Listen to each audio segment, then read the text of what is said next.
Bab 241. Sementara itu, Kepala Cabang Organisasi Hantu Mimpi Buruk, Kerajaan Leap, sangat marah dan hampir mati.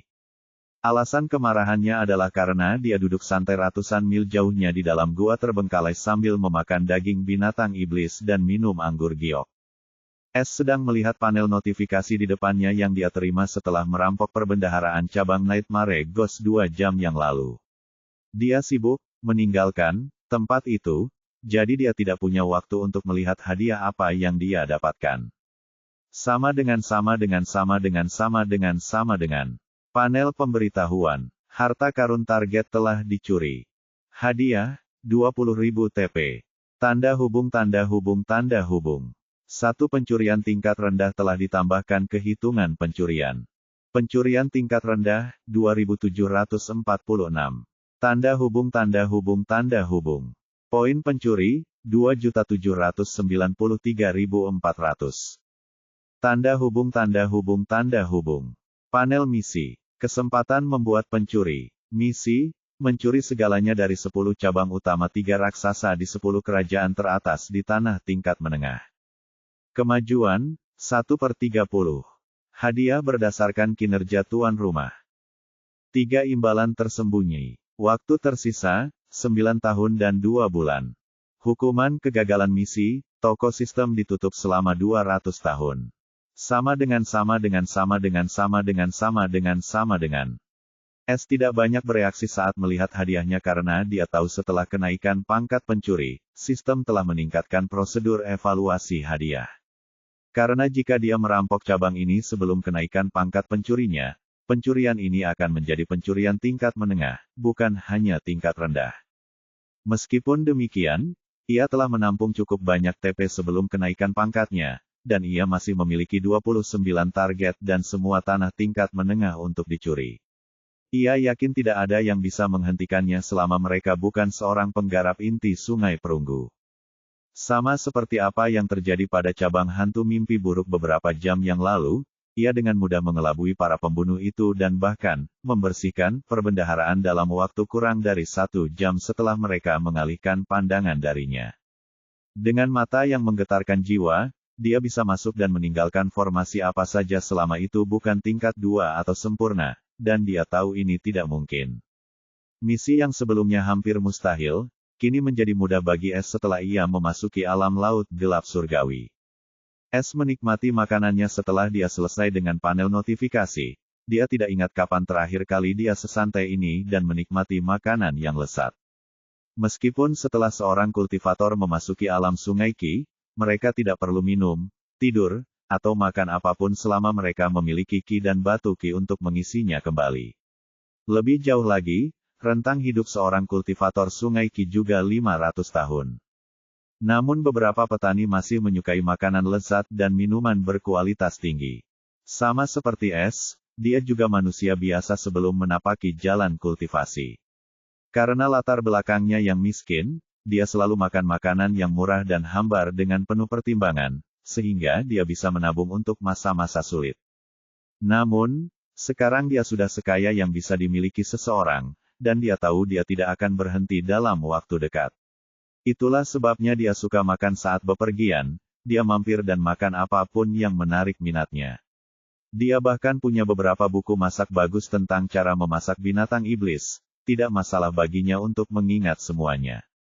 Lebih jauh lagi, ia merasa lebih manusiawi dengan makan dan minum sesekali. Ia percaya sebagai manusia, ia harus melestarikan dan tidak pernah melupakan kebiasaan alami manusia dan menjadi budak kekuasaan yang tidak punya pikiran.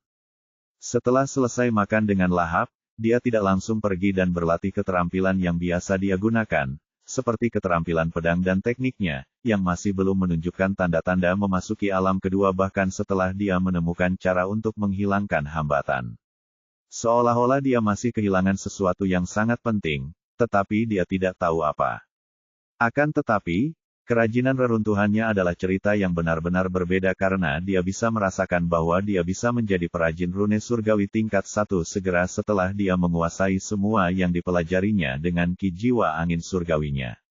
Dia sudah setengah jalan dan dalam 1 atau 2 hari dia yakin bisa menyelesaikan semuanya. Dia menantikan hadiah yang tidak diberikan sistem sebelumnya, teknik dasar talisman crafting. Setelah selesai dengan rutinitas hariannya, Es tersenyum gembira sambil bergumam, aku hampir lupa soal itu, saatnya belanja. Sistem, buka tokonya untukku. Perintah Es sambil menyeringai lebar. Sama dengan. Toko sistem, buku keterampilan yang tersedia. Teknik yang tersedia, senjata yang tersedia. Pil yang tersedia, sama dengan. Panel toko sistem yang familiar muncul di depan mata Es. Es sama sekali mengabaikan bagian keterampilan karena dia sudah mengosongkannya terakhir kali dan berkata, buka bagian teknik. Sama dengan. Teknik yang tersedia, kata-kata jiwa, buku petunjuk keputusasaan.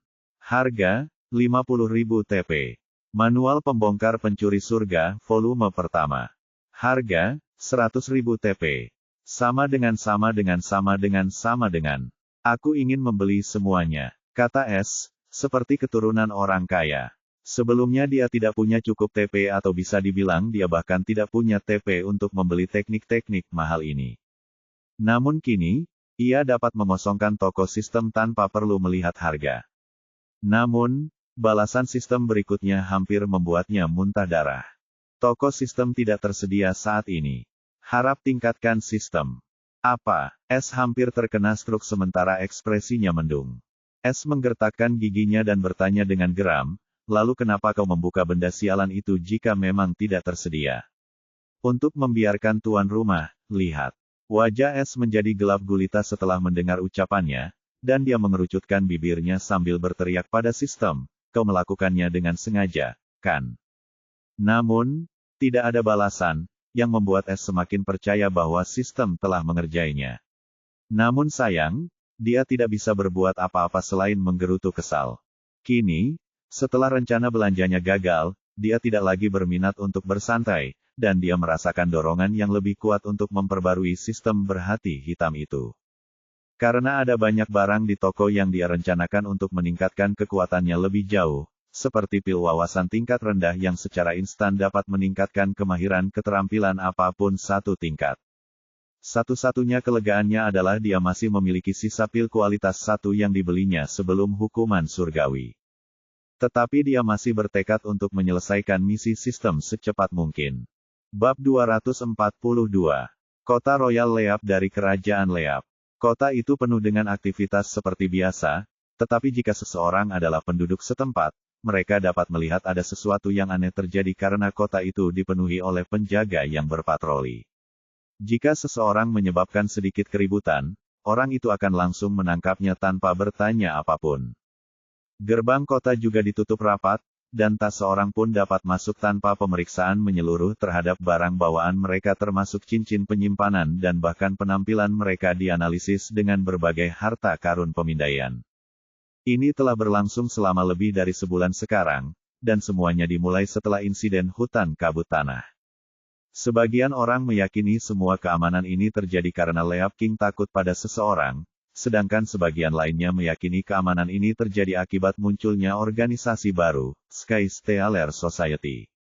Ngomong-ngomong, seminggu yang lalu, Sky Stealer Society akhirnya bergerak setelah didirikan.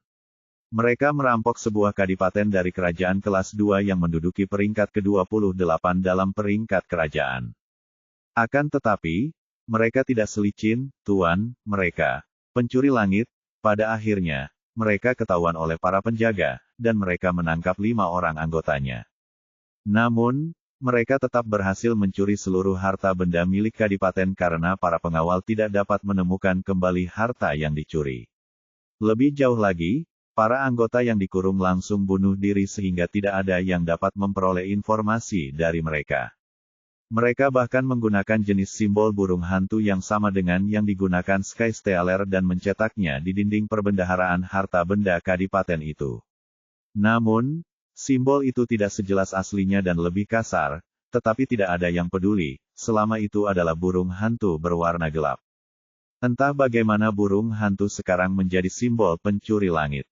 Berita ini mengguncang seluruh tanah tingkat menengah, dan setiap bangsawan tahu bahwa keadaan akan perlahan-lahan menjadi tidak terkendali jika mereka tidak menghentikan organisasi pencuri ini. Namun semua usaha mereka sia-sia.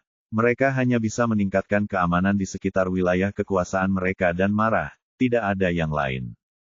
Pada saat ini, seorang pria jangkung, atletis, tampan, mengenakan mantel panjang berwarna biru tua sedang duduk di paviliun giok di Leap City. Tampaknya, dia berusia awal 30-an, dengan rambut pirang gelap, panjang, tinggi 6 kaki, dan mata biru muda yang bersinar cemerlang. Saat ini, di wajah tampan lelaki jangkung itu, tampak kerutan samar ketika ia menatap sebuah berkas. Pada sampul berkas ini terdapat 3 kata, Skystealer Society. Desahan pelan keluar dari mulutnya sebelum dia bergumam pelan, kapan aku membentuk organisasi seperti itu? Dan kenapa mereka menggunakan nama dan simbol pencuri milikku? Buat saja sendiri kalau kau mau. Lelaki tampan ini rupanya adalah S dalam penyamarannya sebagai pembunuh ungu itu, tanpa topengnya tentunya. Dia memasuki kota Leap hanya 2 hari yang lalu dan ketika dia berjalan-jalan di kota itu, dia mendengar tentang organisasi baru yang memiliki namanya. Hal ini jelas menarik perhatiannya dan setelah melakukan penyelidikan dan membeli beberapa informasi dari seorang pialang informasi, ia merasa heran dengan orang-orang yang mendirikan organisasi pencuri ini. Ia tidak pernah menyangka suatu hari nanti ia akan menginspirasi begitu banyak orang untuk menapaki jalan seorang pencuri, dan para anggota tersebut tampaknya cukup setia pada tujuan mereka juga. Meski begitu, ia tidak keberatan jika orang lain menggunakan namanya untuk membuat organisasi pencuri karena hal itu hanya akan menambah ketenarannya. Namun ketika ia mengetahui banyak orang meninggal dan sebagian besar dari mereka adalah anak muda karena suatu hal yang tidak masuk akal ini, hal ini membuatnya risih karena mereka pun mengikuti jejaknya. S memiliki emosi yang rumit tentang organisasi ini dan orang-orang yang bergabung di dalamnya. Meskipun dia bukan orang yang mendirikan organisasi ini, dialah penyebabnya dan seluruh organisasi ini mengidolakannya seperti pahlawan. Siapa sangka, orang-orang ingin menjadi pencuri atas kemauan mereka sendiri dan aku yang memulai semua ini. S mendesah getir, ya, itu bukan masalahku, karena mereka yang memulai semua ini, mereka bisa menanggung akibatnya. Selama mereka tidak menggangguku, mereka bisa melakukan apapun yang mereka mau, aku tidak peduli. Mata S berubah tajam ketika petir hitam melesat keluar dari jarinya dan menyelimuti seluruh berkas itu bagaikan kepompong dan ketika dia menariknya kembali, berkas itu seluruhnya berubah menjadi abu. Setelah menikmati makan siangnya di Jade Pavilion, dia mengisi ulang botol anggur jade miliknya dan pergi menuju gerbang keluar kota karena dia sudah menyelesaikan tujuannya di sini. Setelah mengumpulkan informasi yang ia butuhkan dari Leap City, dan ini juga menjadi alasan untuk berhenti di sini. Ia mendapat kenangan yang cukup berguna dari pembunuh ungu ini, seperti lokasi pialang informasi dan pasar gelap. Jaringan mereka cukup luas dan mencakup seluruh wilayah tingkat menengah. Selama Anda memiliki kata sandi dan uang, Anda dapat membeli semua jenis informasi atau bahkan informasi seseorang jika Anda memiliki identitas yang benar. Bahkan S harus mengakui jaringan ini cukup berguna, terutama bagi para pembunuh. Kalau saja hantu-hantu itu tahu jaringan rahasia mereka kini menguntungkan S, niscaya mereka akan menjulukinya sebagai orang yang tidak tahu malu dan pencuri, yang memang sudah begitu adanya, jadi dia tidak peduli asalkan dia mendapatkan apa yang dimintanya. Uang adalah satu-satunya angka bagi S sekarang. Tanda hubung tanda hubung tanda hubung. Setelah 2 hari, pada malam hari, kota binatang itu berada beberapa puluh mil di selatan kota Royal Leap. Kota binatang itu cukup besar, namun tidak sebesar kota Leap, tetapi tetap megah dengan banyak patung binatang yang menjulang tinggi di sekeliling kota. Hanya anggota organisasi yang dapat memasuki kota ini dan hanya tamu yang memiliki undangan yang dapat masuk ke dalam dan tanpa undangan, bahkan Leap King harus kembali dari tempat asalnya. Di tengah-tengah kota binatang terdapat Beast Manor tempat pengawas tempat ini tinggal, seorang Beastmaster Sungai Ki tingkat puncak. Di dalam Beast Manor, tempatnya cukup luas dan hanya pelayan dan beberapa Beastmaster yang bisa memasuki tempat ini. Namun, tanpa sepengetahuan para penjinak binatang itu, seseorang telah menyusup ke bis Manor tanpa memberitahu para penjaga atau membunyikan alarm atau formasi apapun. Siapa lagi kalau bukan S, yang datang ke sini demi perbendaharaan organisasi pemanggil binatang. S dengan cermat menyelidiki ingatan Raja Binatang Tua itu tanpa perlu memberitahunya. Itu juga cukup mudah karena dia menemukannya sedang berjalan-jalan di sekitar taman istana. Dia sudah mengumpulkan informasi mengenai Beastmaster tua dari kota Leap ini dan mengetahui wajahnya karena dia cukup terkenal. Sekarang, S sudah bergerak menuju area perbendaharaan. S berhenti di luar sebuah ruangan yang sangat tersembunyi, namun dia tidak membuka pintu atau bahkan menganggapnya sebagai sesuatu yang wajar, dan hanya berjongkok. Tanpa menunggu lama, jari S berkilauan saat ditekan ke tanah dan terbenam di tanah padat seperti terbuat dari air. Tepat saat berikutnya, suara klik terdengar, dan pintu logam melingkar muncul di bawah kakinya. Setidaknya mereka kreatif dalam hal itu. S mencibir mengejek dan membuka pintu bawah tanah. Ada tangga logam yang menuju ke bawah tanah. Setelah dia menuruni tangga itu, dia mencapai lorong bawah tanah yang diterangi cahaya putih dan di ujung lorong ini ada pintu emas setinggi 2 meter. Sambil tersenyum tipis, S melangkah ke arah pintu emas. Sama seperti sebelumnya, ia menggunakan tangannya yang membuka harta karun dan pintu emas itu pun terbuka. Di dalamnya, terdapat sebuah ruangan seluas 30 meter kubik yang dipenuhi dengan batu ki, pil, buku petunjuk, senjata, dan kali ini ada sesuatu yang baru. Dia melihat sebuah rak di bagian paling ujung dari perbendaharaan ini, dan rak itu dipenuhi dengan telur warna-warni. Mata S menyipit, saat dia mengamati telur-telur warna-warni itu dengan pupil matanya yang putih, karena mata yang menggetarkan jiwa, dan sedikit tercengang karena fluktuasi kehidupan samar yang keluar dari telur-telur itu. Yah, apa yang kau harapkan dari organisasi yang mengurus binatang buas? Aku ingin tahu apakah aku bisa menetaskan telur-telur itu dan menjinakkannya seperti para penjinak binatang buas itu.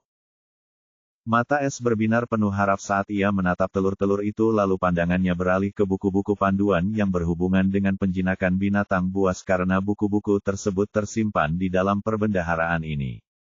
Tanpa jeda lebih lanjut, ia mulai bekerja, dan setelah 5 menit seluruh perbendaharaan bersinar bersih. S melihat mural burung hantu gelap muncul, tetapi tidak ada huruf apapun di antara sayapnya, yang berarti itu bukan pencurian tingkat menengah. Sama dengan. Harta karun target telah dicuri. Hadiah, 25.000 TP. Tanda hubung. Satu pencurian tingkat rendah telah ditambahkan ke hitungan pencurian. Pencurian tingkat rendah, 2747. Tanda hubung. Poin pencuri, 2.818.400. Tanda hubung. Panel misi. Kemajuan, 2/30. Sama dengan. Sedikit kecewa, dia meninggalkan kantor kas setelah menutup setiap pintu dengan hati-hati. Sekarang, tanpa memasuki perbendaharaan ini, tak seorang pun akan tahu bahwa itu sudah kosong.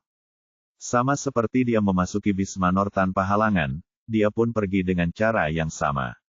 Namun, S tidak berhenti berjalan-jalan dan meninggalkan kota binatang dan menuju target berikutnya, kota api, yang berjarak setengah hari berjalan kaki dari tempat ini. Kau tahu apa maksudku? XD. Bab 243. Kota api di Kerajaan Leap tidak semegah kota di Kerajaan Damien, namun merupakan kota terbesar di Kerajaan Leap, dan merupakan sarang perdagangan pil. Hanya ada satu alkemis biru di kota ini, dan dia juga pengawas tempat ini, seorang ahli pil. Tidak ada istana api di kota ini, tetapi ada rumah pil. Lebih jauh lagi, tidak ada persyaratan token untuk masuk, tetapi biaya masuknya sangat tinggi dan para alkemis di sini mengenakan biaya selangit untuk jasa mereka, tetapi tidak ada seorang pun yang berani mengeluh. Akan tetapi, pada saat ini, kota api tersebut berada dalam pengamanan yang ketat, dan hanya pedagang yang mempunyai toko di kota tersebut yang boleh masuk, tidak boleh ada orang lain. Pada saat ini, sebuah karavan besar yang penuh dengan berbagai muatan memasuki kota api, setelah pencarian menyeluruh. Namun, Tidak seorang pun tampaknya memperhatikan atau melihat seseorang di kap mobil berbaring santai di atas atap kereta. Akhirnya, masuk. S membuka matanya yang terpejam sambil tersenyum tipis. Dia telah menggunakan metode ini selama beberapa waktu karena secara sembunyi-sembunyi harta karun yang inferior itu tidak lagi menjadi ancaman baginya setelah terobosan besarnya. Saya harus melakukannya setelah terobosan saya. S memutuskan karena hari sudah subuh, dan dia adalah pemain malam. Selain itu, dia hampir mencapai terobosan dalam perajin rune tingkat 1. Dia sudah lama menantikannya, dan dia tidak sabar untuk membuka dan mempelajari teknik dasar talisman crafting. Dengan sebuah pikiran, tudung kepala pelatihan S mulai berubah menjadi mantel panjang hitam sementara tudung kepala itu menyatu di bagian belakang menciptakan kalung emas berbentuk V, di bagian belakang mantel dan burung hantu bersulam itu lenyap tanpa jejak. S cukup puas dengan hadiah sistem ini karena dia dapat mengubahnya menjadi apa saja yang dia suka selama dia dapat membayangkannya, tetapi harus berupa mantel. Lebih jauh lagi, tidak akan kotor dan debu seolah tidak menyentuh seratnya, dan jangan lupakan fungsi perbaikan sendiri. Meskipun tidak mempunyai fitur pertahanan apapun, beberapa kualitas ini saja yang membuatnya tak tergantikan di hati S. Setelah S selesai merias dirinya, ia menemukan sebuah penginapan acak dan menyewa kamar terbesar yang tersedia. Dia mengatur banyak formasi di ruangan itu sebelum mengeluarkan banyak peralatan pembuatan rune seperti kuas pembuatan rune, meja giok khusus untuk perajin, lempengan rune, dan banyak bahan seperti herba dan biji. Dia menyibukkan dirinya dengan pembuatan rune. Dengan ekspresi serius, S mengambil piring rahasia kosong dan meletakkannya di tengah meja giok. Setelah itu dia mengambil sikat biru indah sepanjang 1 kaki yang merupakan harta karun rahasia bintang 6. Dia mendapatkannya dari cincin penyimpanan perajin rahasia wanita itu. Namun, jika seseorang memperhatikan dengan saksama kuas yang indah itu, orang dapat melihat banyak retakan kecil seolah-olah kuas itu akan patah. Itu karena ki jiwa surgawi milik S, harta karun ini tidak dapat menahan ki jiwa surgawinya lebih lama lagi sebelum patah. Hal ini membuat S pusing, dan ia hanya bisa menaruh harapannya pada sistem toko. Ia tahu pada akhirnya sistem itu mungkin akan menjual kuas pembuatan rune kepadanya atau siapa tahu ia mungkin mendapatkannya sebagai hadiah karena mencapai tingkat pertama. Ia hanya harus menunggu dan melihat. 10 benang ki jiwa berwarna jingga dilepaskan dari kepala sikat dan dengan kendalinya yang cermat, benang-benang jiwa itu menusuk 8 herba berbeda dan 2 biji.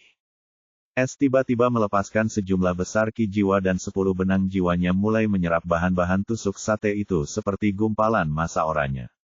Sesaat kemudian, abu aneh mengepul dari gumpalan oranye itu seperti uap. Setelah beberapa detik, batang abu berhenti. S mengendalikan gumpalan-gumpalan itu dan perlahan mulai menggabungkannya satu demi satu dalam urutan khusus. Anehnya, gumpalan oranye itu tidak membesar setelah dicampur, sebaliknya, ia menyusut. Setelah semua gumpalan tercampur, hanya gumpalan seukuran ibu jari yang tersisa. Tanpa ragu, S menusukkan ujung kuas ke gumpalan oranye kecil, dan ketika dia menelusurinya kembali, kepala kuas putih itu berwarna hitam seolah-olah dicelupkan ke dalam tinta. Selain itu, gumpalan oranye itu mengecil. Ini adalah teknik pembuatan rune surgawi tingkat pertama yang kemudian dipecah menjadi 3 langkah, pembersihan, penggabungan tata tertib, dan pengembunan tinta.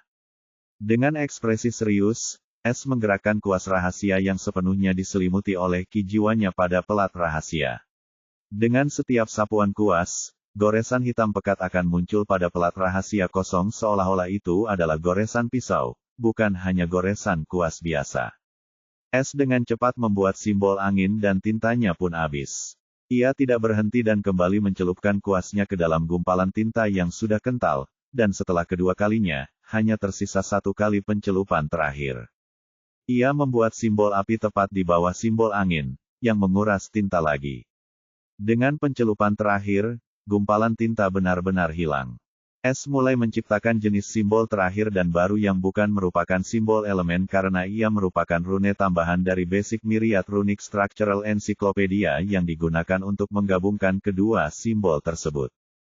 Dia selalu gagal pada langkah ini, tetapi hari ini dia bertekad untuk menyelesaikannya.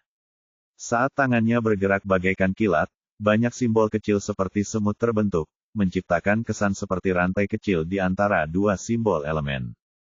Ketika simbol bantu itu selesai, kuas di tangan es akhirnya tidak dapat menahannya lagi dan hancur berkeping-keping. Namun, es bahkan tidak menyadarinya karena seluruh fokusnya tertuju pada lempengan rune, yang bersinar terang dengan warna yang terus berubah antara merah dan biru. Dan baru berhenti ketika berubah sepenuhnya menjadi ungu. Mata es berbinar gembira saat ia melihat lempengan rune ungu menyerupai batu giok. Akhirnya aku berhasil. Akan tetapi, sebelum dia dapat merayakannya lebih jauh, lempengan rahasia itu mulai layu dengan cepat dan sesaat kemudian berubah menjadi debu. Apa yang terjadi? Es mengerutkan kening karena bingung. Bab 244. Apa yang telah terjadi? Es bingung ketika dia memeriksa lempengan rune yang sudah layu dan merenung. Apakah lempengan itu hancur karena itu adalah simbol sempurna yang dibuat oleh Ki Jiwa Angin Surgawi? Kalau begitu, bukankah itu berarti aku tidak dapat membuat susunan dan formasi sempurna dengan lempengan rune biasa, atau apakah aku melakukan kesalahan? Ini adalah satu-satunya penjelasan yang mungkin dapat dipikirkannya karena dia jelas tahu apa yang dimaksud dengan simbol yang sempurna dan jika dia ingin menciptakan simbol yang sempurna, maka dia juga membutuhkan bahan yang sempurna untuk membuatnya. Sama seperti lempengan rahasia, lempengan itu dibuat oleh perajin dan Ki Duniawi, jadi bagaimana lempengan itu bisa menahan Ki Jiwa Surgawi es? Sebelum dia memikirkan masalah ini, dia tidak merenungkan masalah ini karena dia tidak mampu menciptakan simbol-simbol gabungan tersebut dan juga tidak menggunakan Ki Jiwa Surgawinya dan hanya menggambar simbol-simbol tunggal dengan Ki Jiwa Cahaya. Sekarang, apa yang paling ditakutkannya akhirnya terjadi. Apakah aku harus belajar membuat kerajinan dan membuat lempengan rahasiaku juga? Es tertekan dan tak berdaya menghadapi hal ini. Tepat saat dia hendak mencoba menggambar simbol gabungan dengan Ki Jiwa Cahaya, suara statis sistem bergema di benaknya seperti lonceng pagi. Sama dengan. Selamat kepada host atas pencapaian peringkat tier 1 Heavenly Rune Crafter. Sama dengan. Alis es sedikit terangkat karena dia tidak pernah menduga kegagalannya akan dianggap keberhasilan oleh sistem, namun ketika dia berpikir getir, tidak ada hadiah apapun kali ini. Suara sistem berdering lagi. Sama dengan. Semua persyaratan telah terpenuhi. Panel perajin rune surgawi telah dibuka. Fungsi jimat surgawi dari panel perajin rune surgawi telah dibuka. Hadiah, teknik membuat jimat tingkat menengah. Tanda hubung. Hadiah sebelumnya, teknik pembuatan jimat dasar, telah dirilis. Tanda hubung. Silakan periksa antarmuka utama. Sama dengan. Es sangat terkejut dengan perkembangan yang tiba-tiba ini dan jantungnya berdebar kencang. Aku tidak pernah menyangka akan mendapatkan hadiah sebesar ini. Dia tahu apa arti panel baru itu adalah sesuatu yang besar seperti panel pencuri, dan dia tidak harus menyelesaikan misi apapun untuk mendapatkan ini juga. Dengan gembira, ia membuka antarmuka utama sistem, di mana ikon berkedip baru telah muncul di samping ikon panel pencuri. Itu adalah simbol unik yang mewakili panel perajin rune. Tanpa penundaan lebih lanjut, ia segera membuka ikon baru itu dan panel yang benar-benar baru muncul di hadapannya. Sama dengan. Panel perajin rune surgawi. Peringkat pengrajin rune, tingkat 1. Merek dagang pengrajin rune, koin. Kolofon pengrajin rune, simbol pencuri. Tanda hubung. Bagian jimat, buka kunci. Bagian arai, kunci. Bagian formasi, kunci. Bagian tidak diketahui, kunci. Sama dengan. Es tertarik dengan Rune Crafter Trademark dan Rune Crafter Kalefon. Dia tidak tahu tentang koin itu, tetapi apa yang dilambangkan oleh simbol pencuri itu, dia tahu. Saat dia mempelajari panel baru itu lebih lanjut, matanya bersinar dengan ketidakjelasan, mengapa ada bagian yang tidak diketahui. Dia tidak tahu dan tidak peduli lagi karena masih ada dua bagian yang berwarna abu-abu, dan dia harus membukanya terlebih dahulu. Sebelumnya dia menganggap talisman sebagai suatu teknik formasi yang kuat, tetapi setelah melihat formasi itu masih terkunci, ini menyiratkan talisman adalah sesuatu yang benar-benar berbeda dan baru. Lebih jauh lagi, dia masih belum mendapatkan informasi apapun tentang kedua teknik itu, yang berarti kedua hadiah itu adalah bagian dari bagian ini, bukan untuknya. Yah, selama aku memiliki sistem itu milikku, titik. Namun, dia salah besar karena saat dia mencoba membuka bagian jimat itu, sejumlah besar informasi dilepaskan oleh sistem ke dalam otaknya seperti gelombang pasang. S terkejut, tetapi ia terbiasa dengan transaksi memori dan cepat fokus pada memori yang masuk. Namun, ia masih meremehkan jumlah informasi yang dikeluarkan sistem, dan akhirnya merasakan sakitnya otak yang terbelah. Akan tetapi, setelah dia mendapat sekitar 10% dari informasi besar itu, 90% sisanya disegel oleh sistem di dalam lautan pengetahuannya seperti halnya teknik pembuatan rune. Meskipun demikian, hanya 10% saja sudah cukup bagi S untuk membutuhkan waktu 6 jam sebelum ia berhasil mengubah informasi itu menjadi miliknya sendiri. Saat mata S yang tertutup rapat itu terbuka, keheranan terlihat di wajahnya dan sedikit kegembiraan terlihat di matanya. Jadi, ini yang disebut jimat, pantas saja aku belum pernah mendengarnya sebelumnya. S bergumam dengan nada gembira dalam suaranya. S mendapat informasi tentang teknik dasar pembuatan jimat begitu saja, itu dibagi menjadi 3 bagian yang ditujukan untuk 3 tingkatan pertama 1 hingga 3 perajin rune surgawi. Dia hanya mendapat informasi mengenai teknik pembuatan jimat tingkat 1 sedangkan 2 bagian lainnya terkunci dan seiring dia meningkatkan peringkat perajinnya, keduanya akan terbuka. Lebih jauh lagi, dia juga mendapat informasi mengenai 3 tingkatan jimat lainnya, 4 hingga 6 itu adalah hadiah barunya, teknik pembuatan jimat tingkat menengah. Sedangkan untuk tingkatan reaming, 7-12, dia hanya tahu kalau itu ada tapi tidak tahu kapan dia bisa mendapatkannya. Akan tetapi, dia belum terlalu memikirkannya karena dia masih jauh dari tingkat 7 dan sepenuhnya fokus pada teknik pembuatan jimat tingkat 1. Sebenarnya, pembuatan jimat adalah cabang lain dari pembuatan kawah rune, dan itu juga unik dan sulit, itulah sebabnya sangat sedikit orang yang mempraktikkannya. Karena metodenya terlalu sulit, dan bahan-bahan yang terkait dengannya juga cukup berharga. Selain itu, benda ini hanya bisa digunakan sekali dan tidak bisa digunakan berulang-ulang seperti susunan atau formasi. Namun, yang membuatnya unik dan menakutkan adalah benda ini tidak memerlukan waktu untuk aktif dan siapapun dapat menggunakannya selama seseorang memiliki sedikit ki. Jimat hadir dalam berbagai bentuk seperti jimat, amulet, totem, berhala, kertas, dan banyak hal lainnya, tetapi S hanya memiliki metode untuk membuat jimat koin. Itu adalah ciri khas pencuri. Jadi, aku bisa membuatnya sendiri atau, perintah S, sistem buka bagian jimat. Kali ini bagian jimat dibuka tanpa kejutan lebih lanjut. Bab 245. Jadi, aku bisa membuatnya sendiri atau, perintah S dengan sedikit kegembiraan, sistem buka bagian jimat. Kali ini bagian jimat dibuka tanpa kejutan mendadak. Sama dengan. Bagian pembuatan jimat. Jimat surgawi tersedia, 3 tingkat 1. Jimat duniawi, tersedia, 10 tingkat 1. Sama dengan. S tidak terkejut dengan pembagian ini karena dia sudah mengetahui metode pembuatan 13 talisman ini dan semakin dia meningkatkan pembuatan runenya, semakin banyak talisman yang akan dia buka di masa mendatang. Tanpa menunda lagi, ia membuka jimat surgawi, ia ingin tahu perbedaan seperti apa yang dihasilkan panel ini, dan ia tahu ia hanya dapat menciptakan jimat surgawi dengan bantuan panel ini, atau ia mungkin akan mengalami hasil lain seperti simbol kombinasi pertamanya. Lagi pula, jimat surgawi itu erat kaitannya dengan unsur jiwa surgawinya, artinya, ia hanya bisa menciptakan jimat surgawi yang berhubungan dengan angin.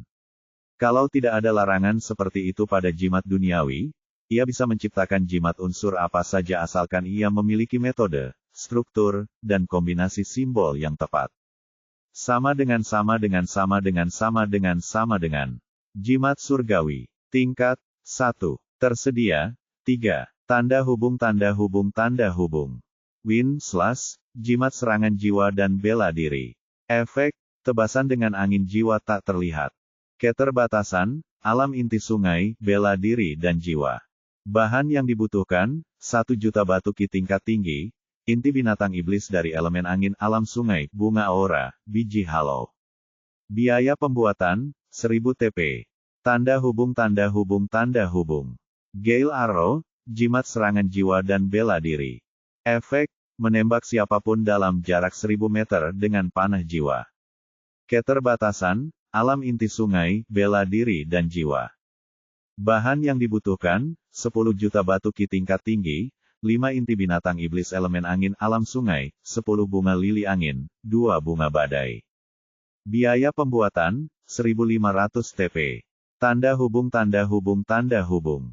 Badai pedang angin, jimat serangan jiwa dan bela diri. Efek, menciptakan badai bila angin dalam radius 50 meter. Keterbatasan, alam inti sungai, bela diri dan jiwa.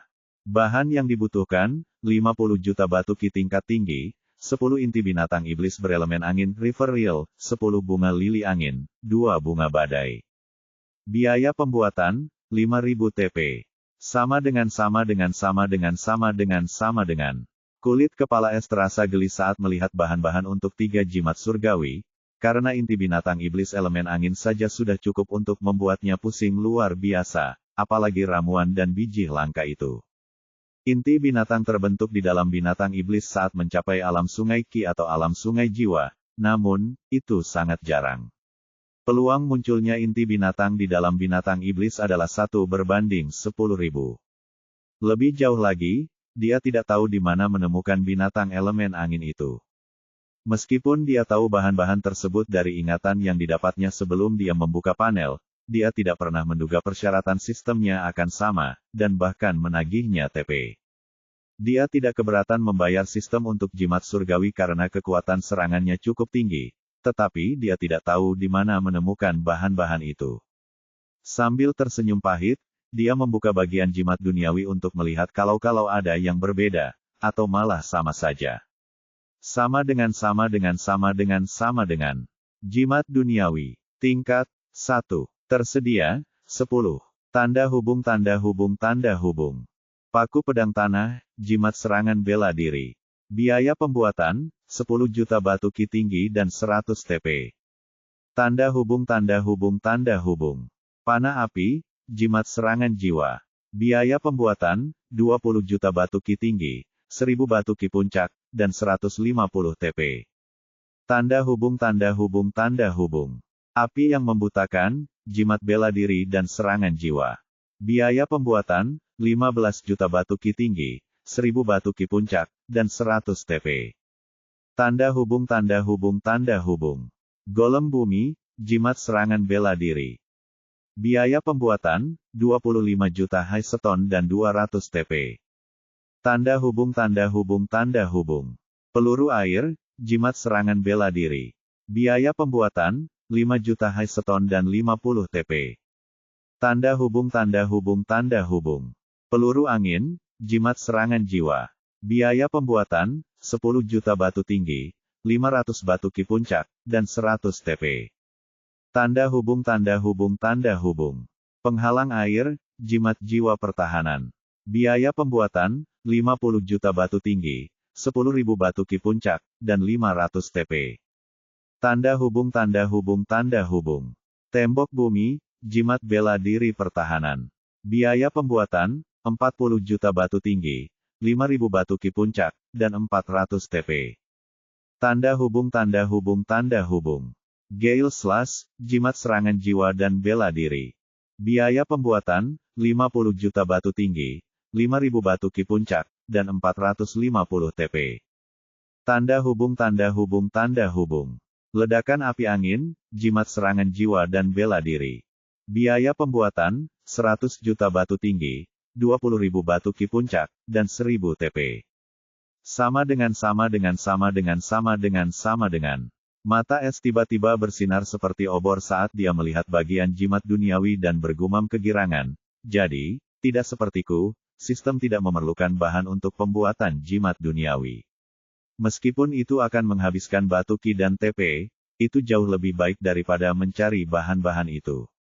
Yang tidak kekurangan es adalah batu ki dan TP saat ini.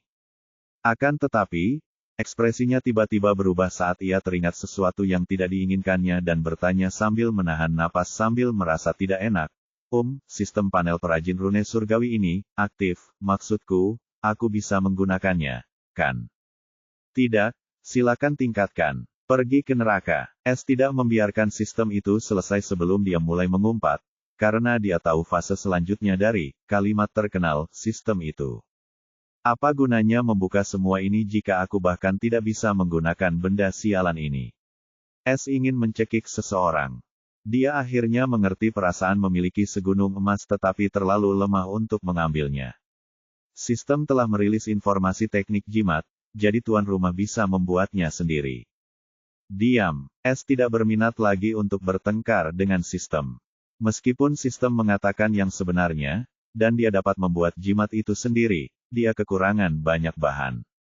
Lebih jauh lagi, sekarang setelah dia tahu, sistem dapat melakukan pembuatan rune untuknya selama dia menaikkan peringkatnya ke level yang lebih tinggi dan tanpa gagal.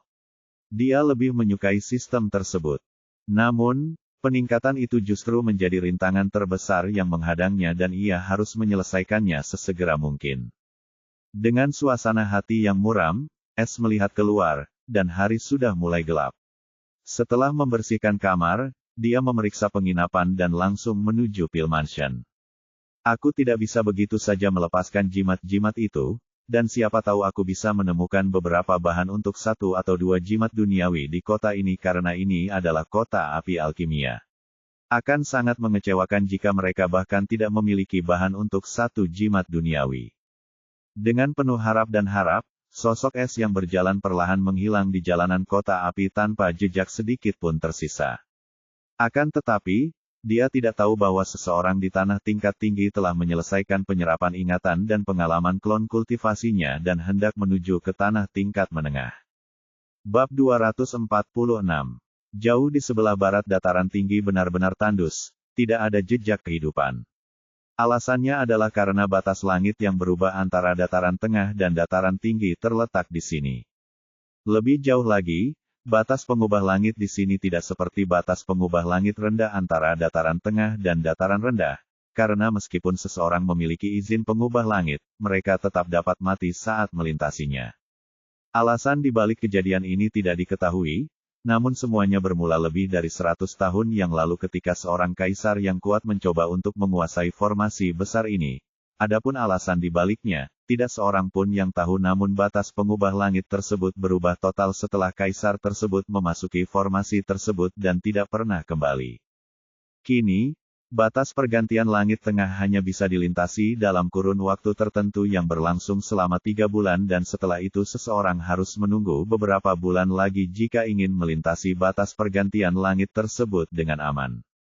Terlebih lagi, jalur pengubah langit tersebut telah menjadi tidak berguna karena siapapun dapat bepergian dengan bebas asalkan mereka tahu kapan periode aman dimulai, tetapi rahasia ini tidak diketahui publik dan hanya orang-orang penting yang mengetahui fakta yang mengejutkan ini. Akan tetapi, tampaknya tak seorang pun tertarik pada negeri tengah selain 3 raksasa dan 1 atau 2 kekaisaran karena kepadatan ki di negeri kerajaan terlalu rendah dibandingkan dengan negeri kekaisaran. Tepat pada saat ini, seorang pria setengah baya yang tampan dalam balutan jubah kaisar putih muncul tepat di luar penghalang langit yang berubah seperti hantu. Ia tersenyum tipis sementara rambut putihnya yang panjang berkibar tertiup angin sementara mata birunya memberikan kesan jurang yang tak berdasar. Walaupun orang ini tampak berusia akhir 30-an, udara di sekelilingnya seakan-akan dia telah hidup selama ratusan tahun dan ada aura hantu di sekelilingnya. Siapapun dengan kultivasi yang cukup tinggi akan ketakutan setengah mati oleh aura ini bahkan ketika dia sedang mengendalikannya. Pria berambut putih ini tak lain adalah Kaisar Pedang Merah dari Kekaisaran Pedang Merah, Gordon Crimson. Bukan hanya rambut hitam, Gordon, yang berubah putih dalam sebulan, tetapi Gordon adalah orang yang benar-benar berbeda. Meskipun sebidang tanah terlantar ini tidak begitu berharga, aku tidak pernah menyangka masih ada sesuatu seperti monolit pedang hantu yang terkubur di sini. Bahkan di Azure Mainland, akan terjadi badai jika ada sekte yang mengetahuinya. Itu hampir membuatku kehilangan koneksi dengan klon ini, tapi aku harus berterima kasih kepada anjing kecil es ketika aku melihatnya karena entah bagaimana telah menghancurkan koneksi antara Code dan monolit pedang hantu ini. Yah, siapa sangka, kehati-hatianku untuk mengirim 2 benih klon Ki ke tanah terlantar ini, agar mereka bisa tumbuh dengan aman, akan berubah seperti ini. Salah satu dari mereka mati dan yang lainnya hampir mendapatkan kebebasannya. Tapi imbalan yang akan kudapatkan setelah mengorbankan salah satu klonku sepadan dengan usahaku. Rambut putih, Gordon terkekeh sinis. Orang ini tidak lain adalah penggarap alam manifestasi jiwa Ki yang klonnya, Matis dibunuh oleh es di dataran rendah beberapa tahun lalu. Jika bukan karena monolit pedang hantu misterius, orang ini pasti sudah turun ke tanah tingkat menengah 3 tahun lalu. Namun demikian, identitas asli orang ini terlalu mengejutkan, dan caranya bahkan lebih luar biasa. Baiklah, anak anjing kecil es, sekarang kau memiliki pedang hantu monolit dan rahasia yang ditinggalkan oleh orang tuamu padamu, jangan mati sebelum kedatanganku. Gordon berkata pelan, dengan kilatan jahat melintas di matanya saat ia melangkah masuk ke dalam penghalang formasi pengubah langit tanpa ragu-ragu. Jika seseorang melihat ini, mereka akan menganggap Gordon mati karena masih ada beberapa bulan lagi sebelum perbatasan menjadi aman untuk diseberangi. Tanda hubung tanda hubung tanda hubung. Sementara nasib Gordon tidak diketahui saat ia melangkah ke langit tengah dan mengubah perbatasan, es tidak berdiam diri saja. Sudah sebulan sejak dia mencuri perbendaharaan kota api kerajaan Leap. Meskipun pencurian itu cukup mudah, ia tidak menemukan sesuatu yang membantu dalam pembuatan jimatnya. Hal ini membuatnya jengkel. Namun hal itu tidak menghentikan langkahnya karena ini bukan satu-satunya pencurian yang dilakukannya bulan ini. Setelah dia selesai dengan kerajaan lompatan, dia memasuki kerajaan bumi dan merampok cabang hantu mimpi buruk karena menghalangi jalannya, dan yang mengejutkannya, mereka tidak waspada terhadapnya seperti yang dia kira. Ini jelas menyiratkan bahwa kepala cabang kerajaan Leap tidak memberitahu siapapun tentang hal ini untuk menyembunyikan kesalahannya dan melarikan diri dari hukuman. Ini membuat segalanya lebih mudah bagi es. Tanpa halangan apapun, dia sudah selesai dengan kota binatang dan kota api kerajaan bumi, dan mereka pun tidak waspada terhadapnya, yang juga berarti mereka belum mengetahui tentang perbendaharaan yang kosong. Saat ini dia sudah berada di kota singa kerajaan biru yang berada di tepi kerajaan biru, dia baru saja sampai di sini hari ini. Adapun alasan dia berada di kota ini, jelas itu untuk cabang organisasi hantu mimpi buruk dari kerajaan biru. Dia berencana pergi ke sana pada malam hari. Es bahkan tidak mempertimbangkan untuk beristirahat, karena dia bersikeras menyelesaikan misinya secepat mungkin, sehingga sistemnya dapat ditingkatkan, dan dia dapat menggunakan semua fungsi tersebut lagi. Hanya memikirkan semua fungsi baru itu, yang tidak dapat ia gunakan, membuatnya marah dan mengumpat dalam hati.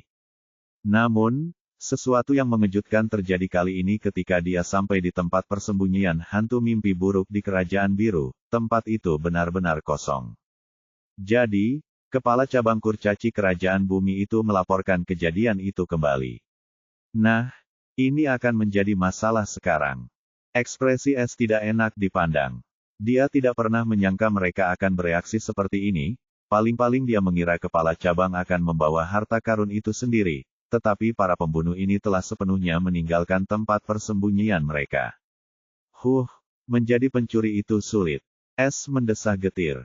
Hei, sistem katakan padaku sekarang, jika semua cabang itu mengosongkan harta karun mereka dan menyembunyikan semua harta karun mereka atau mengumpulkannya di satu tempat, apa yang akan terjadi pada misiku? Bab 247. Ekspresi es tidak enak dipandang. Dia tidak pernah menyangka mereka akan bereaksi seperti ini, paling-paling dia mengira kepala cabang akan membawa harta karun itu sendiri, tetapi para pembunuh ini telah sepenuhnya meninggalkan tempat persembunyian mereka. Menjadi pencuri itu sulit. Es mendesah getir. Hei, sistem katakan padaku sekarang, jika semua cabang itu mengosongkan harta karun mereka dan menyembunyikan semua harta karun mereka atau mengumpulkannya di satu tempat, apa yang akan terjadi pada misiku? Tidak masalah jika seseorang menyembunyikan, memindahkan, atau bahkan menghancurkan harta karun. Tugas pencuri adalah memprediksi semua keadaan sebelum memulai pencurian. Apa yang akan dilakukan pencuri jika seseorang memindahkan atau menyembunyikan seluruh kekayaannya? Sangat sederhana, semua yang ada di antara langit dan bumi bisa dicuri selama masih ada. Pencuri hanya perlu menemukan cara untuk mencurinya. Sama seperti sekarang, tuan rumah harus menemukan harta karun yang dipindahkan itu. Tidak masalah jika mereka semua mengumpulkan 30 harta karun bersama-sama. Selama tuan rumah mencurinya, misi akan dianggap selesai. Ingat tuan rumah, ini salah satu keyakinan kuat sang pencuri surga. Jika sang pencuri surga memulai pencurian itu harus tuntas, tidak peduli seberapa rapi, rumit, atau berbahayanya pencurian itu. Kematian adalah satu-satunya jalan keluar. Gul, Es tak kuasa menahan diri untuk menelan ludahnya. Tiba-tiba jantungnya berdebar kencang setelah mendengar pengakuan pencuri surga. Es bahkan merasakan suara sistem kali ini agak dingin, meskipun tidak bersuara seperti biasa. Apakah sistem sedang marah? Apapun itu, ia tak berani bertanya lagi karena ia sudah memperoleh jawaban atas pertanyaannya, dan ia pun merasa telah mempelajari sesuatu yang serius tanpa ia sadari.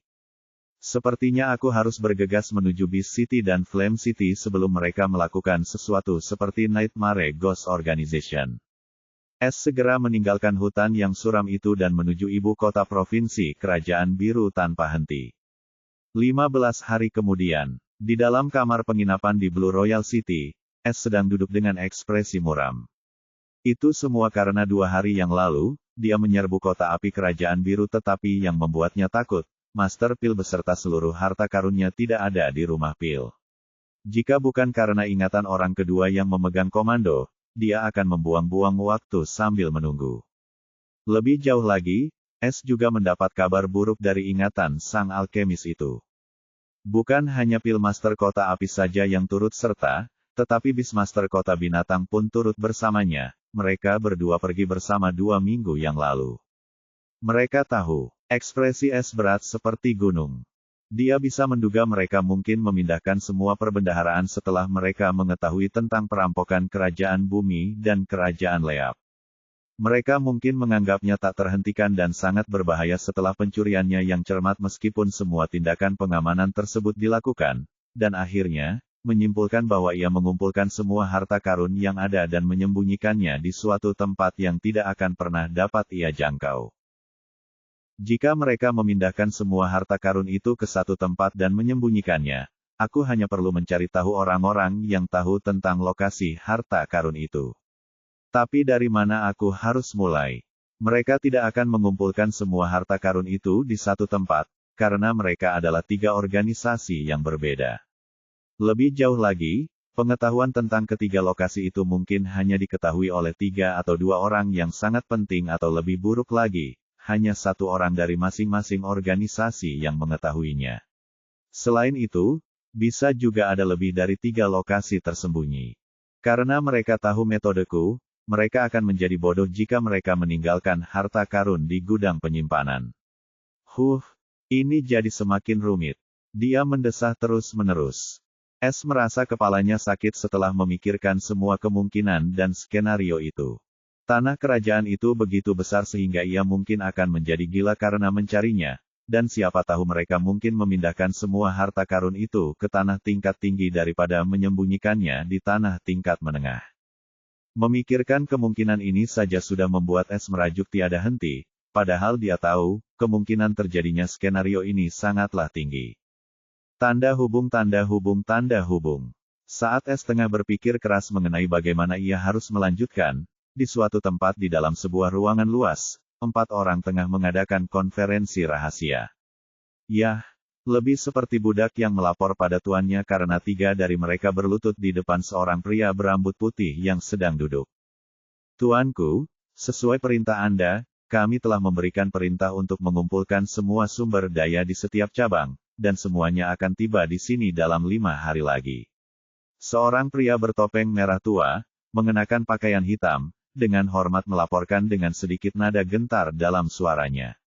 Kalau ada orang di organisasi hantu mimpi buruk di tanah tingkat menengah yang melihat lelaki bertopeng merah ini berlutut di depan orang tak dikenal, mereka pasti akan sangat terkejut karena dia adalah orang ketiga yang memegang komando di organisasi hantu mimpi buruk dan hanya di bawah 2 orang, tetua hitam dan wakil tetua hitam, dan di atas semua orang. Akan tetapi, meskipun berada pada posisi yang sangat tinggi, ia berlutut di hadapan lelaki berambut putih ini dan orang bahkan dapat melihatnya gemetar sedikit sekali, seolah-olah ia tengah menghadap dewa. Bagus. Asal kau mengikuti arahanku, aku tidak akan memperlakukanmu dengan buruk dan bahkan akan memberikan sedikit keberuntungan sebelum aku pergi. Pria berambut putih itu memuji dengan santai. Sekarang, Little Pill dan Little Beast Driver, giliran kalian untuk menunjukkan kegunaan kalian sebagai Little Child Killer di sini. Jika terjadi sesuatu yang salah, kalian tahu apa yang akan terjadi setelah aku merasa kesal. Ucap pria berambut putih itu dengan acuh tak acuh, tetapi kedua pria tua yang berlutut di samping, Little Child Killer, itu gemetar seperti dedaunan ditiup angin badai. Pil kecil, dan pengemudi binatang kecil, itu tak lain adalah orang-orang yang bertanggung jawab atas organisasi api pil dan organisasi pemanggil binatang saat ini, sama seperti pembunuh di samping mereka. Adapun bagaimana ketiga petinggi dan raksasa yang sangat tinggi dan perkasa ini berakhir seperti anjing yang setia, itu semua karena pria berambut putih ini yang muncul lebih dari sebulan yang lalu. Pria berambut putih itu memang tak lain dan tak bukan adalah Gordon. Bab 248. Setelah entah bagaimana meninggalkan batas langit tengah yang berubah tanpa goresan sedikit pun, Gordon bergerak menuju provinsi kerajaan Damien Kingdom. Provinsi itu adalah yang paling dekat dengan batas langit yang berubah, dan tujuannya juga kebetulan berada di jalan yang sama. Tepat di pinggiran provinsi kerajaan Damien Kingdom terdapat daerah rawa yang dipenuhi binatang buas berbisa dan kabut mematikan. Tepat di tengah-tengah rawa mematikan ini terletak markas besar organisasi hantu mimpi buruk, Kota Hantu. Kota ini dilindungi oleh formasi penyembunyian yang kuat, dan hanya pembunuh dengan token hantu yang dapat menemukan lokasinya dan memasukinya dengan aman tanpa terpengaruh oleh jebakan apapun. Namun, pada hari ini, seorang pria berambut putih berjubah kaisar memasuki kota hantu tanpa peduli akan terlihat oleh siapapun. Dia bergerak santai sambil melipat tangannya di belakang punggungnya. Dia memang Gordon. Banyak pembunuh berseragam hitam dan bertopeng dibuat bingung oleh pria berambut putih ini yang berjalan di jalan kota hantu dengan begitu santainya seolah-olah dia sedang berjalan-jalan. Penyusup mati. Suara berat terdengar di udara tipis saat sebilah pisau tajam yang terbungkus kiperak langsung muncul di belakang leher Gordon. Tidak masuk akal. Gordon hanya mencibir, dan serangan abu-abu yang dilepaskan dari jarinya langsung menembus topeng hitam pembunuh ini.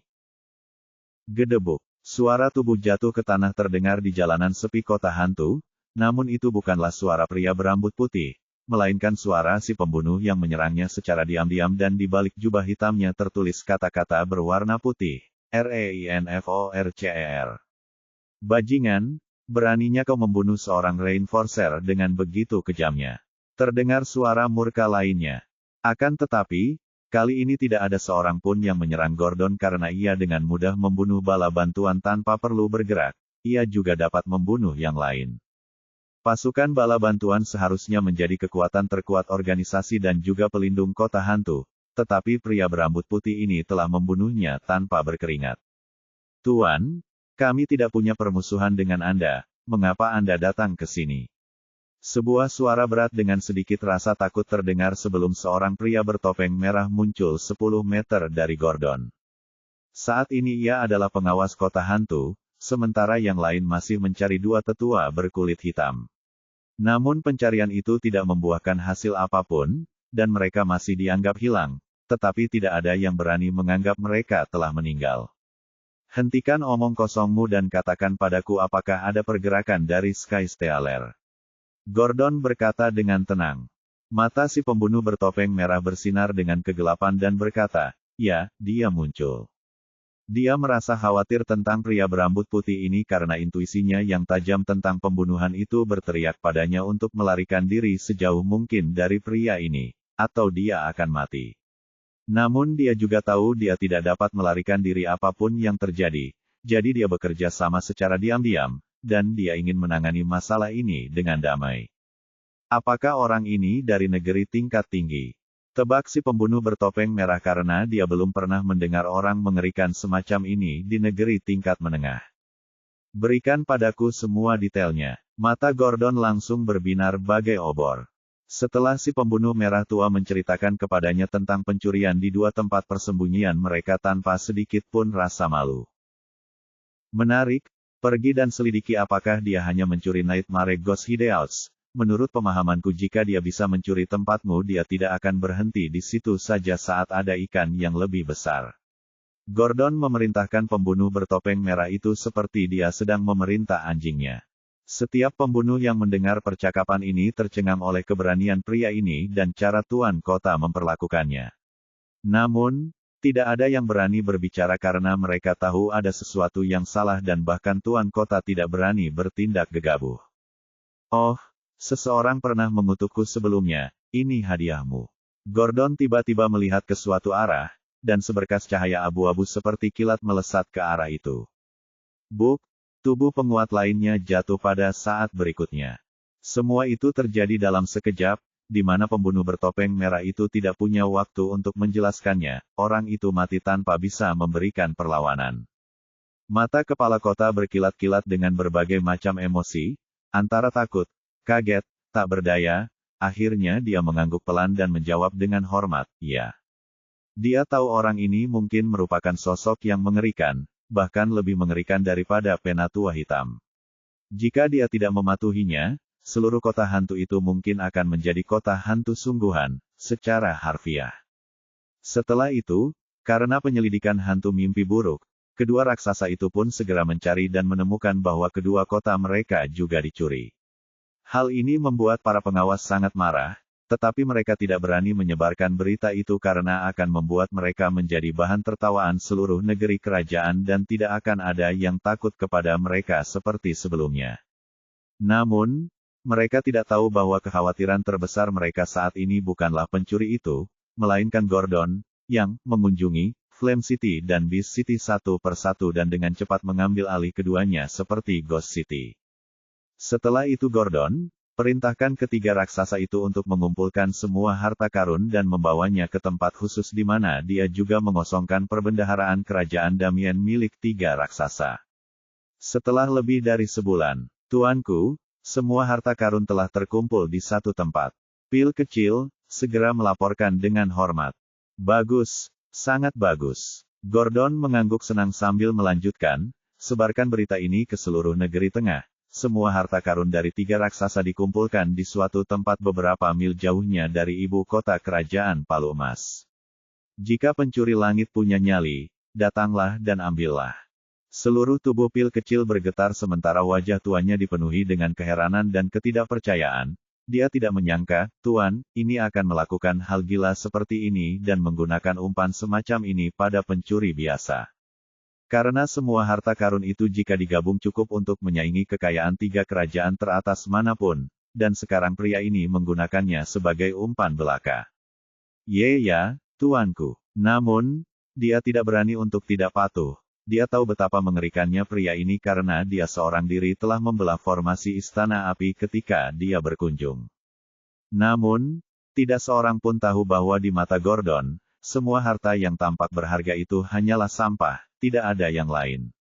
Ia hanya tertarik pada es dan harta bendanya. Bab 249.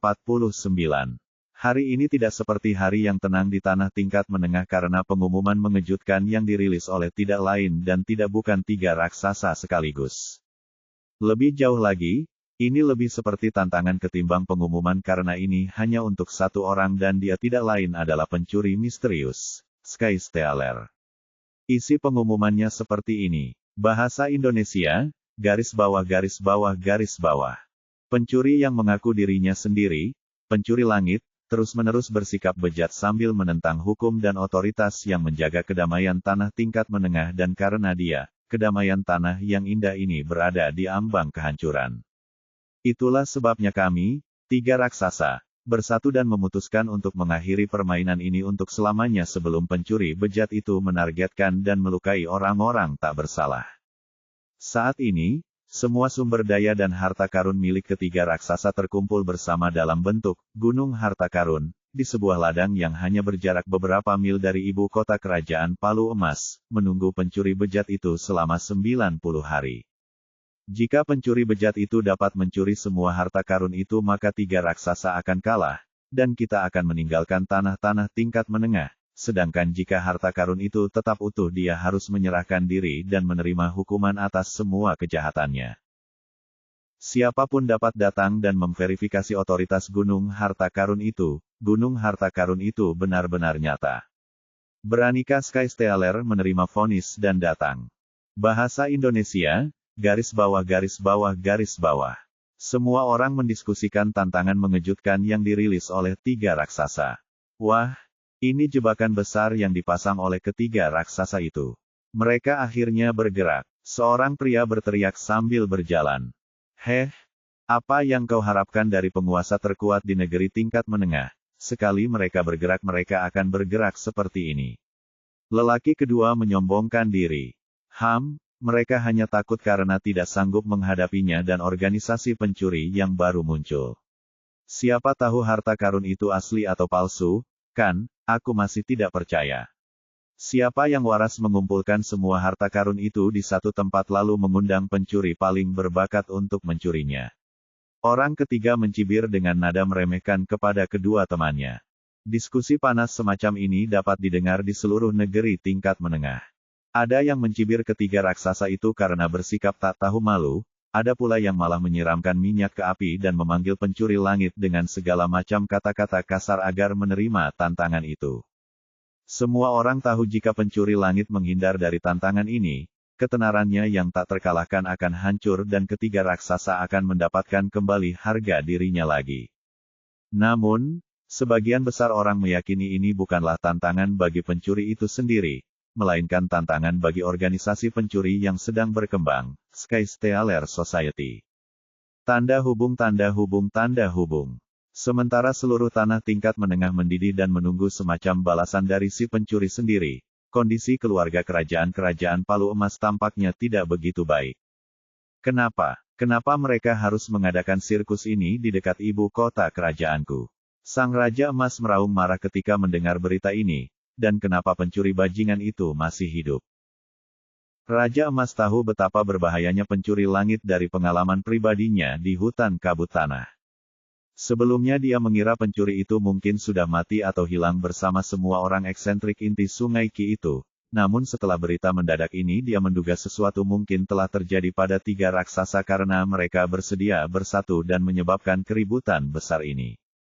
Terutama ketika organisasi hantu mimpi buruk terlibat dalam semua ini juga karena mereka tidak pernah menunjukkan wajah mereka di depan umum, apalagi bekerja sama dengan para pesaingnya. Adapun yang disebut harta karun gunung itu, ia menanggapinya sebagai candaan dan menganggapnya sebagai jebakan untuk menjebak si pencuri di sini yang mana hal itu hampir mustahil karena ia tidak akan menemui ajalnya sekalipun harta karun gunung itu nyata. Namun, yang benar-benar membuat Raja Emas gelisah dan takut adalah bahwa pencuri langit itu mungkin masih hidup karena adik laki-lakinya, Vance, dan putrinya Dulce memiliki sejarah dengan pencuri itu, dan tidak berlebihan jika menyebutnya perseteruan berdarah di antara mereka. Sebelumnya, ia hanya menganggap pencuri itu sebagai semut dari tanah tingkat rendah yang entah bagaimana beruntung dan mendapat warisan yang rendah. Namun, setelah ia lolos dari perbatasan pengubah langit dan membuat nama bagi dirinya sendiri, ia akhirnya memahami bahwa pencuri itu bukanlah orang biasa maupun pertumbuhannya. Meskipun saudaranya hanya memaksanya masuk ke langit dengan cara berubah, dan dia bahkan meninggalkannya dalam keadaan hidup, sehingga perseteruan di antara mereka masih bisa diselamatkan. Namun, ketika menyangkut putrinya, Dulce, dia telah membantai seluruh kampung halaman es bahkan tidak meninggalkan seekor ayam pun hidup yang sama sekali tidak bisa dilupakan oleh siapapun. Itulah sebabnya dia mendukung perburuan pencuri itu dengan sekuat tenaga, dia ingin membasmi masalah ini sampai tuntas, tetapi sekarang bajingan itu mungkin masih hidup dan telah melakukan sesuatu yang membuat 3 raksasa marah. Dengan segala cara, dia bahkan tidak ingin Es memasuki wilayah kerajaannya, tetapi mungkin sudah terlambat sekarang. Apakah ini terkait dengan para kultivator inti sungai Qi yang hilang itu? Tetapi mengapa mereka memilih kerajaanku? Apakah ada yang menggunakan permusuhan antara dia dan keluargaku untuk memancingnya ke sini? Aku harus mengunjunginya sendiri. Setelah menenangkan dirinya, ia segera berkata, siapkan kereta perangku dan panggil saudaraku serta Putri Dulce. Kami sedang mengunjungi tamu terhormat dari jauh. Tanda hubung tanda hubung tanda hubung. Di suatu tempat di tanah kerajaan kelas 2. Di dalam suatu ruangan, hanya ada sebuah meja persegi panjang besar dan 11 kursi di sekelilingnya, sementara seluruh ruangan itu kosong kecuali dinding. Pada dinding ini, yang berada tepat di belakang sebuah kursi berbentuk seperti singgasana emas, terdapat sebuah mural seekor burung hantu hitam yang mengepakkan sayapnya yang seperti bilah pedang. Ini adalah simbol dari Sky Stealer. Harapkan singgasana emas ini, ke-10 kursi di sekelilingnya dipenuhi orang-orang yang mengenakan jubah gelap dengan lambang burung hantu gelap dan topeng burung hantu. Mari kita mulai pertemuan antara 10 pencuri langit dari perkumpulan pencuri langit. Seseorang dengan topeng burung hantu hitam duduk di kursi pertama di sebelah kanan singgasana emas itu berkata. Bab 250. Semua orang menduga bahwa Sky Stealer Society didirikan oleh penjahat dan rakyat jelata. Namun, itu tidak sepenuhnya kebenaran. Meskipun hampir 90% orang dalam organisasi ini merupakan penjahat dan rakyat jelata, tetapi 10% sisanya merupakan orang-orang dengan status cukup tinggi di tanah-tanah tingkat menengah, yang tertinggi adalah anggota keluarga kerajaan dari kerajaan kelas 2. 10% ini mendukung organisasi dengan menyediakan sumber daya kultivasi, teknik, keterampilan, senjata, pil. Itulah sebabnya organisasi tumbuh dengan lancar dan tidak ada seorang pun yang mampu melacak anggota pendirinya. Struktur Sky Stealer Society tidaklah rumit, hanya ada 6 tingkatan, langit, bumi, emas, perak, perunggu, dan besi. Saat ini, 10 pencuri langit juga merupakan anggota pendiri, 50 pencuri bumi, 100 pencuri emas, 500 pencuri perak, 1000 pencuri perunggu, dan ribuan pencuri besi. Setiap anggota baru memulai dengan pangkat pencuri besi dan dengan kontribusi yang penting bagi organisasi, mereka naik pangkat. Tidak seorang pun mengetahui identitas Sky Thief, tetapi mereka dianggap sebagai anggota organisasi yang paling kuat dan sangat dihormati oleh anggota lainnya. Lebih jauh lagi, para pencuri langit tidak menyatakan diri mereka sebagai pemimpin dan hanya menganggap pencuri langit sebagai pemimpin sejati organisasi ini. Mereka menyebut diri mereka sebagai pengikut setianya.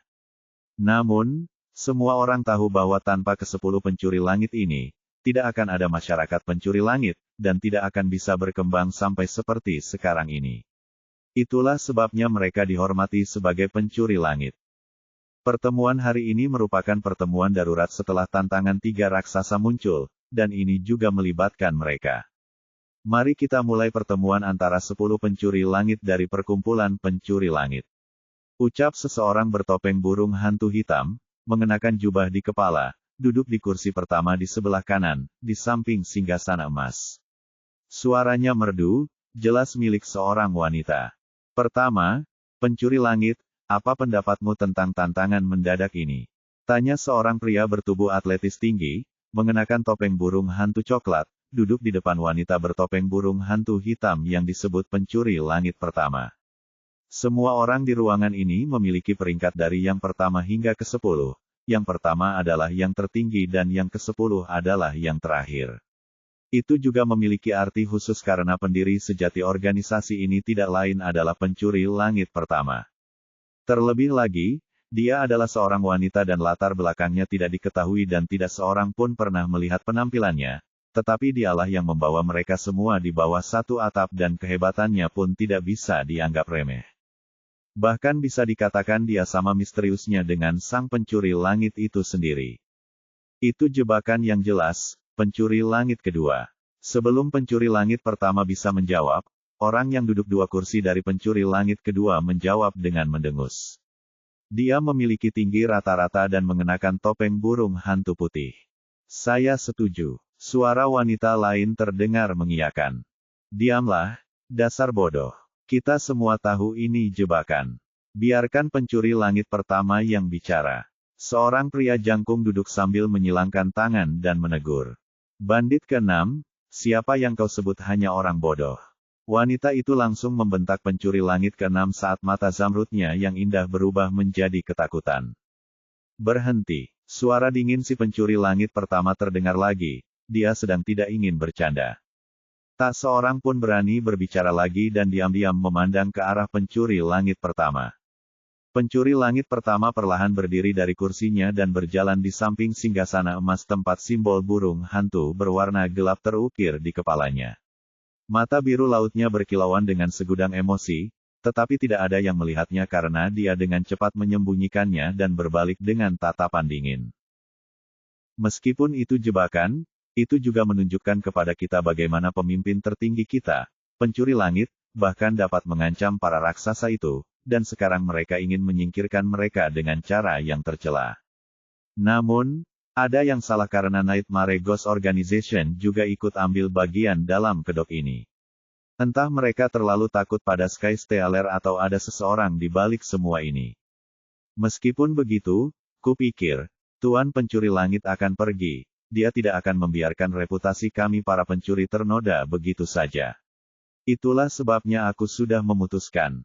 Mata indah pencuri langit pertama menyipit saat aura tajam terpancar darinya. Semua orang di ruangan itu menahan napas dan tidak berani berkedip saat mereka menatapnya dengan penuh harap.